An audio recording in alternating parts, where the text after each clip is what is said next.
They called it the strangest army that ever marched to war. No rifles, no bullets, no tanks that fired, no planes that flew. And yet, this army would change the course of history. In the spring of 1944, as the real Allied forces prepared for the invasion of Nazi-occupied Europe, another secret army took shape in complete silence, an army made not of soldiers, but of artists, actors, architects, and sound engineers. They were painters from New York, radio technicians from Chicago, theater set designers from Broadway, men who had studied at art schools and advertising firms, not military academies. They were chosen not for their strength, but for their imagination. Their mission was simple and impossible. They were to create an illusion so convincing that it would fool the most feared intelligence machine in the world, Hitler's Wehrmacht. This was the 23rd Headquarters Special Troops, but history would remember them by another name, the Ghost Army. When the unit was formed in 1944, few believed it would work. Even within the U.S. Army, many thought the idea was absurd. An entire fake army. Inflatable tanks, fake radio messages, sound effects. It sounded like a Hollywood comedy, not a weapon of war. But the man behind it, Colonel Billy Harris, saw something others didn't. He understood that war wasn't just fought with guns, it was fought with perception. If you could make the enemy believe in a lie, you could make him move, retreat, or defend the wrong place. And so, as generals planned the real invasion of France, Harris gathered his strange army of creators. They came from all over America, the art schools of Philadelphia, the advertising studios of Madison Avenue, the music departments of Yale. Among them were names that would later shape modern art: fashion designer Bill Blass, painter Ellsworth Kelly, photographer Art Kane. At the time, they were just young men with sketchbooks and restless minds. Their first lesson was not how to fight, but how to deceive. At Fort Meade, Maryland, the recruits were introduced to the tools of their new trade. Rows of what looked like rubber sausages lay stacked in crates. They were inflatable tanks, exact replicas of Shermans and half-tracks, made of canvas and air. Next came the speakers, huge, trailer-mounted sound systems that could project the noise of an entire armored division up to 15 miles away. Engineers recorded the sounds of real tanks, engines starting, treads grinding, hatches slamming, and mixed them into endless loops. Then came the radio operators, trained to mimic entire communication networks. They learned to send fake orders and chatter, realistic enough to fool German signal intelligence, which was listening day and night. Every part of the Ghost Army was built for illusion. They could make 1,000 men seem like 30,000. They could make silence sound like thunder. They could create the shadow of a force that didn't exist. And in war, that shadow could be deadlier than any gun. The men trained in total secrecy. Even their families had no idea what they were doing. Officially, they were part of tactical deception operations. Unofficially, they were artists rehearsing for the greatest performance on Earth. Their first test came in May 1944, just weeks before D-Day. The Allies needed to convince the Germans that the main invasion would not come in Normandy, but at Calais, far to the north. To achieve that, the Allies launched Operation Fortitude, the largest deception in history. Fake radio traffic, dummy landing craft, entire phantom divisions were created, and the Ghost Army played its part from the shadows. They set up inflatable camps, hung fake laundry, even painted shadows under trucks to make them look real from the air. German reconnaissance planes photographed them daily and believed what they saw. Meanwhile, across the channel, the real invasion force was assembling in silence. The deception worked. When D-Day arrived on June 6, 1944, Hitler refused to send his Panzer reserves to Normandy. He was convinced it was a decoy. He believed the real attack was still coming at Calais. By the time he realized the truth, it was too late. In the weeks after D-Day, the Ghost Army followed the Allied advance through France. They weren't there to fight. They were there to pretend to fight.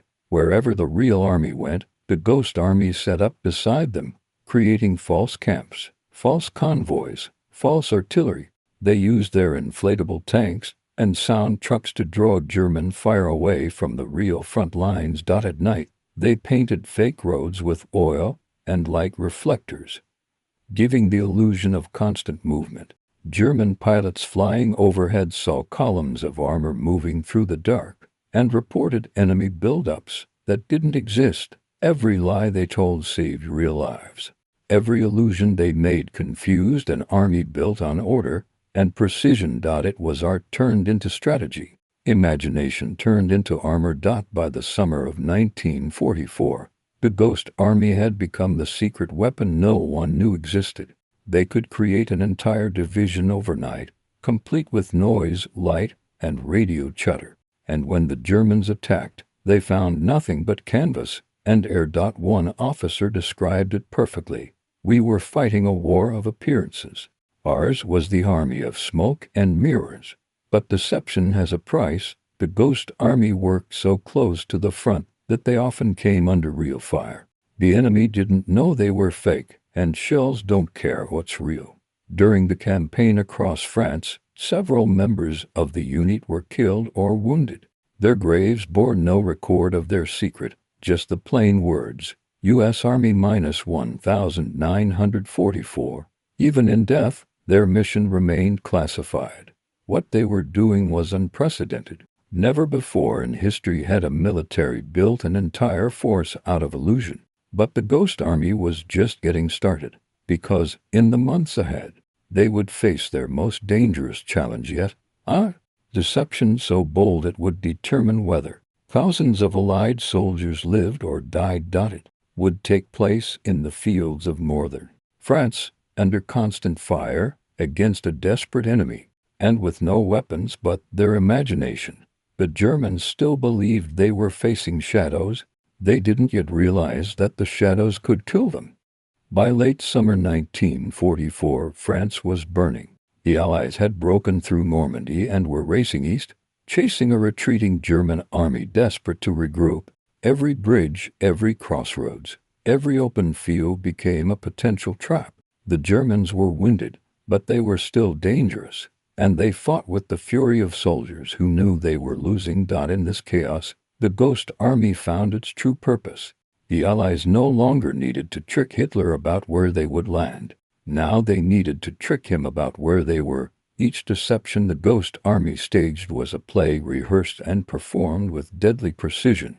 A handful of artists, sound engineers, and radio men would take a field of mud and turn it into the illusion of an entire armored division. They were not actors pretending to be soldiers. They were soldiers pretending to be an army. Their first major performance came near the French town of Saint-Lô. The Germans had regrouped there, building a defensive line to halt the American advance.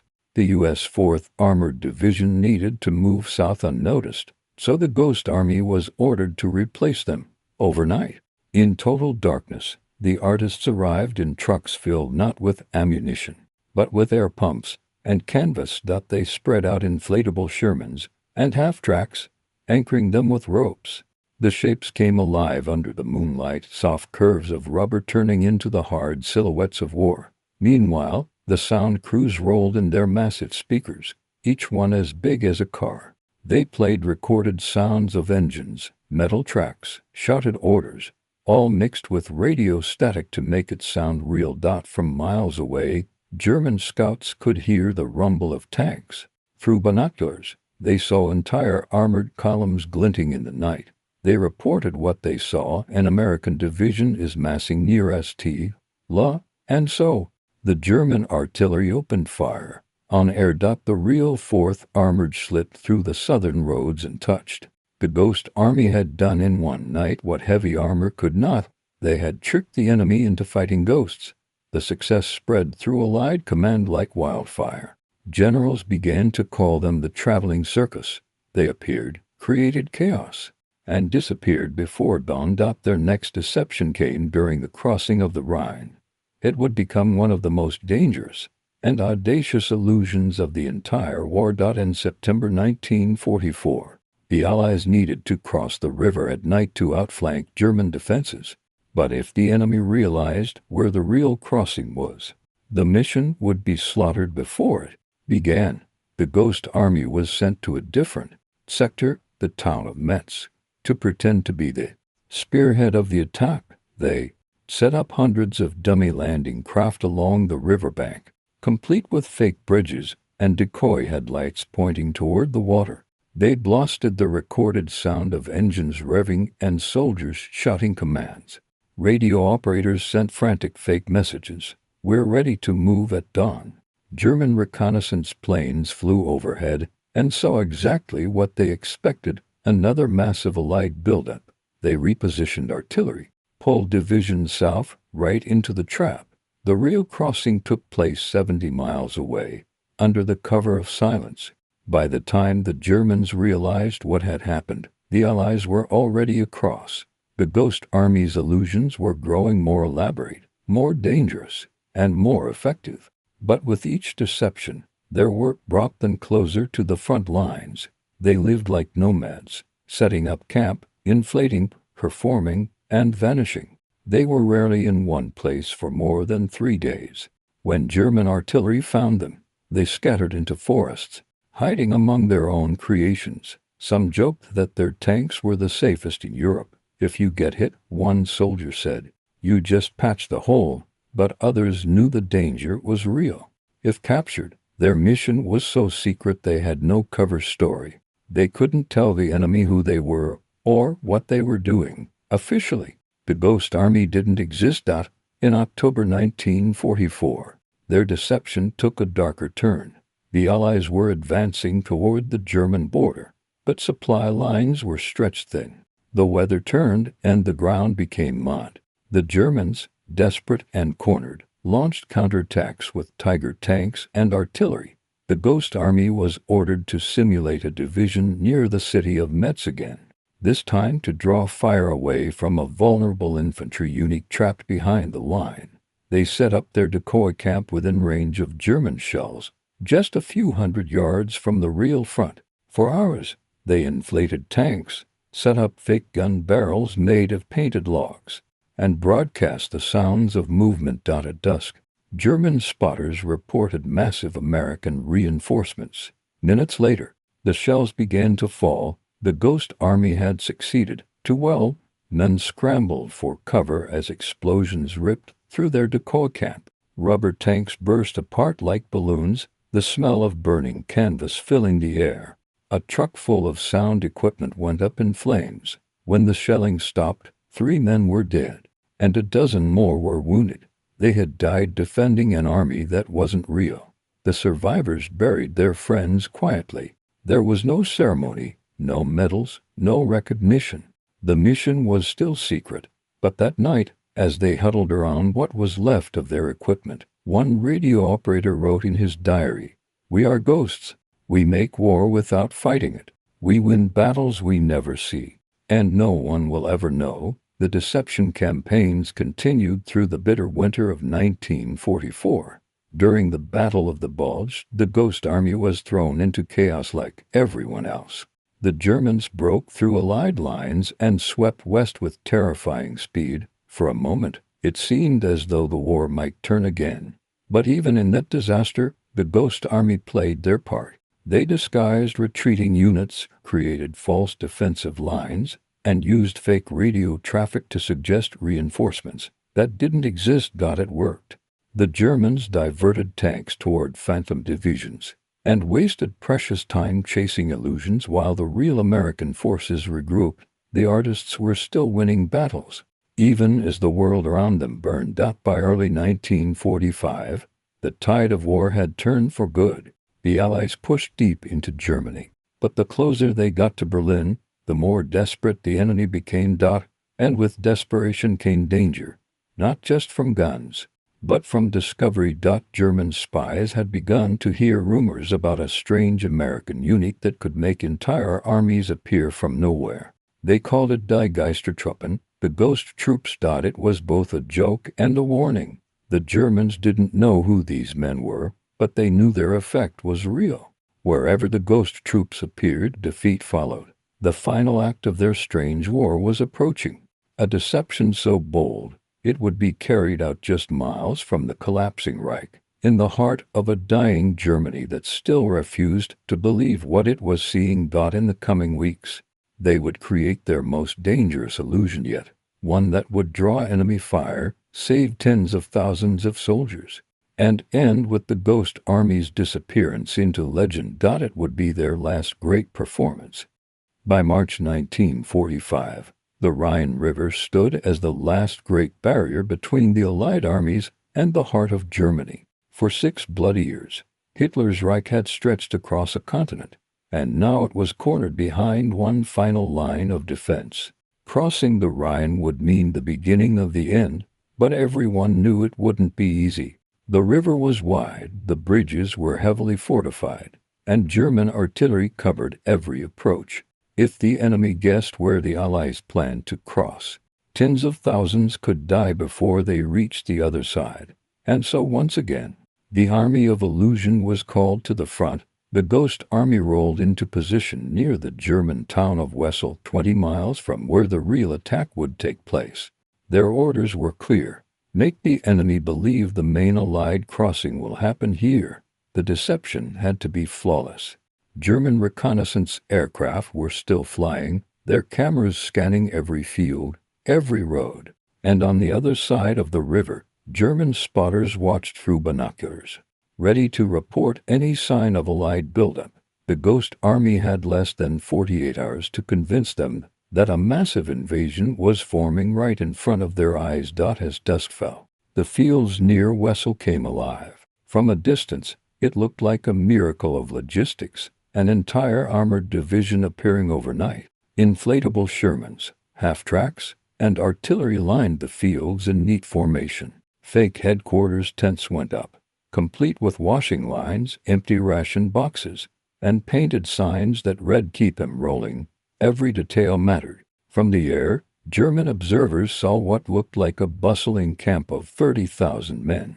But in reality, there were fewer than 1,200. Meanwhile, the sound crews set up their massive amplifiers. They played the mechanical chorus of war: tank engines, clanking treads, shouted commands, hammers striking metal.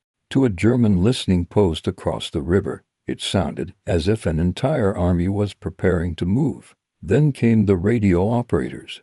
They began broadcasting fake transmissions on the same frequencies as nearby American divisions, copying the style, code rhythm, and even the personalities of real officers. German intelligence had long relied on signal analysis, tone patterns, message habits, radio discipline. The Ghost Army's operators mimicked it perfectly. Within hours, German intercept units confirmed enemy armored divisions are massing near Wesel. It was exactly what Allied High Command wanted them to believe. But illusion has its own price. The Germans responded fast. Artillery batteries opened fire across the river, shells screaming through the air. The men of the Ghost Army dove for cover among their rubber tanks, dirt spraying their faces. Inflatable Shermans burst like balloons, their canvas skins tearing open. But the deception worked. The Germans thought they had found the real crossing point. While they bombarded the Phantom Army 20 miles downstream, the real Ninth Army slipped silently across the Rhine under cover of darkness. By dawn, the Allies had bridged the river with minimal resistance. The German defense had been lured away by shadows and sound. The operation was called Viersen, and it became the Ghost Army's masterpiece. Over the next 2 days, they continued the illusion, shifting their decoys, simulating reinforcements, even creating the illusion of pontoon bridges being assembled under floodlights. German aircraft flew overhead, photographing the construction. Those photos ended up on the desks of German generals, who redirected their forces to stop the crossing that wasn't happening. Every hour they wasted meant more Allied troops moving safely into Germany. The deception had saved lives, thousands of them. When the real engineers finally built their actual bridges downstream, the German artillery was still pounding the fake ones near Wesel.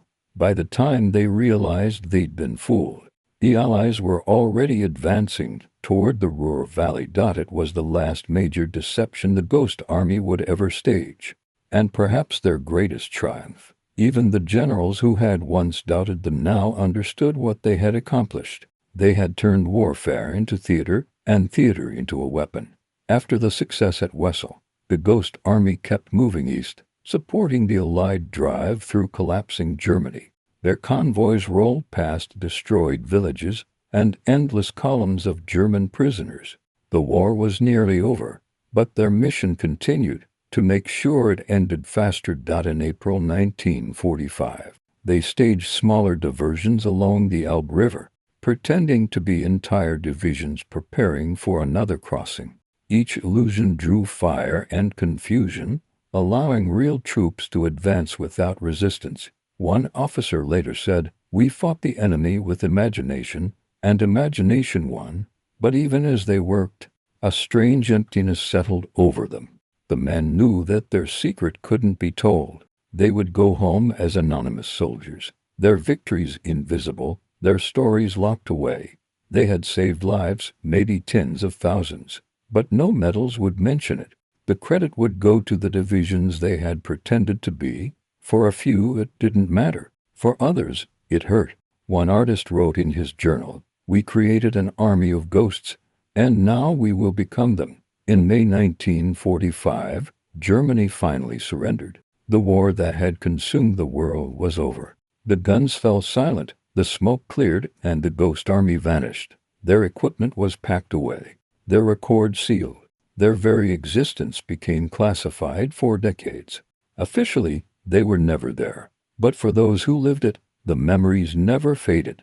They remembered the hiss of air pumps inflating tanks in the night, the echo of recorded engines rolling across the fields, the thrill of fooling an enemy who would have killed them without hesitation.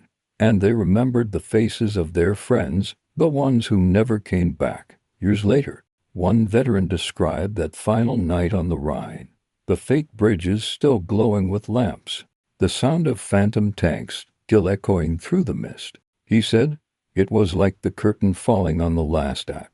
We had played our part, and the audience never knew who we were." In that moment, surrounded by shadows and silence, they realized they had done something no army in history had ever done before. They had fought an entire war without ever firing a shot, and they had won. When the war finally ended, the men of the Ghost Army didn't come home to parades or medals. There were no headlines, no documentaries, no books waiting to tell their story. They simply vanished back into civilian life, carrying secrets they were forbidden to share. Their records were sealed by the U.S. War Department under top security classification. For the world, their army had never existed. Their victories were attributed to others. Their fallen comrades were listed under different units. It was as if history itself had erased them. They returned to quiet lives. Some went back to painting, others to architecture, design, or music. Bill Blass would become one of the most famous fashion designers in America. Ellsworth Kelly would redefine modern art. Art Kane would photograph the icons of the 20th century. But none of them ever forgot what they had done in the fields of France and Germany, how art had become a weapon, and illusion had saved lives. For decades, the Ghost Army was a rumor, whispered among veterans, dismissed by historians, hidden in dusty files marked classified. When someone mentioned inflatable tanks or sound cannons, people laughed. It sounded like a tall tale, the kind of myth soldiers tell after too many drinks. And yet, it was all true. In 1985, nearly 40 years after the war, the truth began to surface. Declassified documents revealed the existence of the 23rd Headquarters Special Troops, a secret unit of 1,100 men who had faked the presence of more than 20 real divisions across Europe. The details stunned even military historians.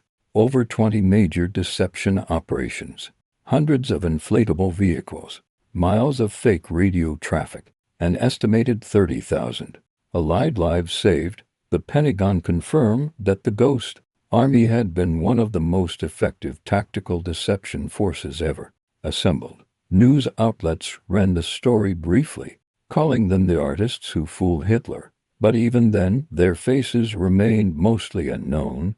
Many of the men had already passed away, their stories buried with them. Those who survived began to speak, carefully, humbly, almost shyly. In interviews, they described the absurdity of their mission, setting up fake tanks while artillery shells screamed overhead, or painting shadows under canvas wheels to make them look heavy.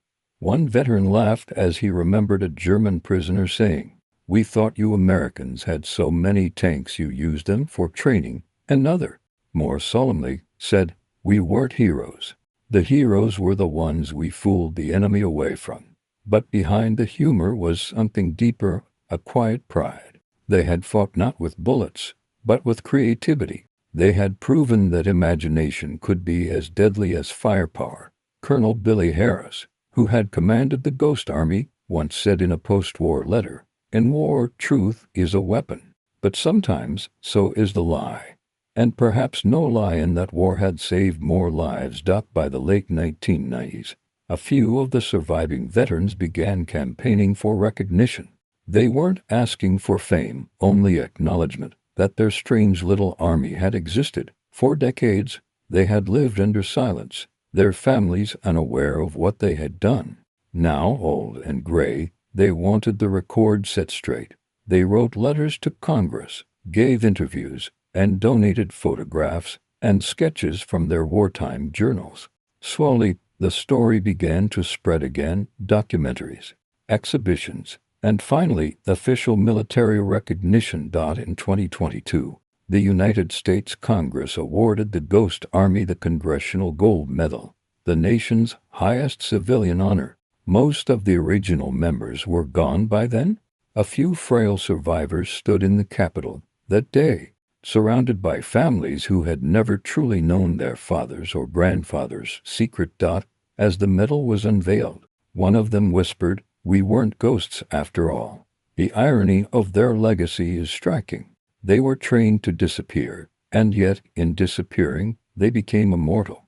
Their story is not about deception alone. It's about creation, about human minds turning fear into innovation, about the idea that sometimes the best way to win a war is not to fight one at all. They built an army of illusions, and in doing so, they redefined what strength meant. The German army had prided itself on order, on precision, on machines of steel and discipline. The Ghost Army defeated that with imagination, chaos, and the fragile material of dreams. Their tanks were air, their guns were sound, their soldiers were shadows. But the effect was real as any battlefield victory. One historian later wrote, "They proved that victory does not always belong to the strongest, but to the most creative." That lesson echoes far beyond the war, because the Ghost Army wasn't just a military experiment. It was a statement about human potential. In the darkest moment of the 20th century, when technology had turned to terror and science to slaughter, a small group of artists showed that imagination could still be a force for life. They used sound instead of bullets, paint instead of steel, and deception instead of destruction. And in doing so, they saved thousands who would never even know their names. Today, a few of their inflatable tanks survive in museums, faded, patched, fragile. Tourists look at them and smile, as if they're toys. But if you look closely, you can still see the wear from real battlefields: dirt stains, puncture marks, burns from shrapnel. Each scar tells a story of a night when that empty shell stood between life and death, standing before one. It's hard not to imagine the ghosts who worked the pumps, the radio dials, the paint brushes, the men who turned art into armor. And maybe that's the real meaning of the Ghost Army, that the human spirit, creative, defiant, impossible to predict, will always find a way to fight back, because war may be about destruction, but victory, true victory, belongs to those who can imagine something better. They were artists, dreamers, illusionists, and soldiers. They were never meant to be remembered, and yet they will never be forgotten. They laughed at the fake army, until it invaded Europe.